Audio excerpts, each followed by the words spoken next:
నిజామాబాద్ జిల్లా వేల్పూరు మండలం కోమనపల్లి గ్రామంలో 6 దళిత కుటుంబాలను గ్రామ అభివృద్ధి కమిటీ బహిష్కరించినట్లు ఆరోపణలు వెలువడ్డాయి. తమ భూమిని విడిచి అక్రమంగా లాక్కుంటోందని, ₹1,50,000 జరిమానా చెల్లించకపోతే బహిష్కరిస్తామని బెదిరించిందని బాధితులు పేర్కొన్నారు. ఈ విషయమై వారు ప్రజావాణిలో జిల్లా కలెక్టర్కు ఫిర్యాదు చేశారు. భూమి తమది కాదని నిరూపించాలంటే ఒక్కో కుటుంబం ₹1,50,000 చెల్లించాలని వీడీసీ డిమాండ్ చేశారని బాధితులు ఆవేదన వ్యక్తం చేస్తున్నారు.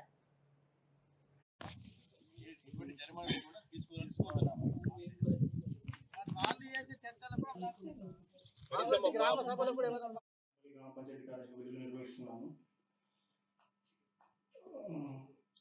ఇక్కడ మాకు నేను కూడా ఇవాళ చూసినాను, మీడియాలో వచ్చిన విషయము. నేను కూడా ఇవాళ పేపర్ చూస్తే నాకు కూడా తెలిసింది. అప్పుడు నాకు కూడా ఇవ్వాలి ఆ విషయం ఏంటంటే ప్లాట్ల విషయాలు, జరిమానా విధించిన విషయములు ఇప్పటివరకు మా దృష్టికి ఏం రాలేవు.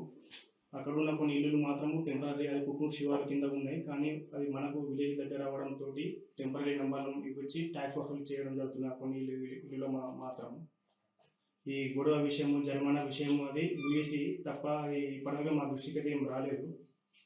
ఇట్లా జరిమానా విధించిన విషయాలు మా వారికి అయితే ఏం రాలేదు.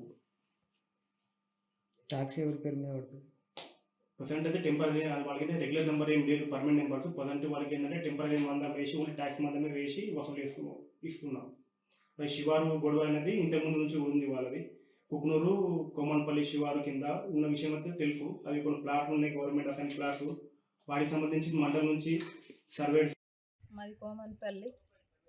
మా ఊళ్ళే భూమి కొలుతుండ్రు. ఇందిరమ్మ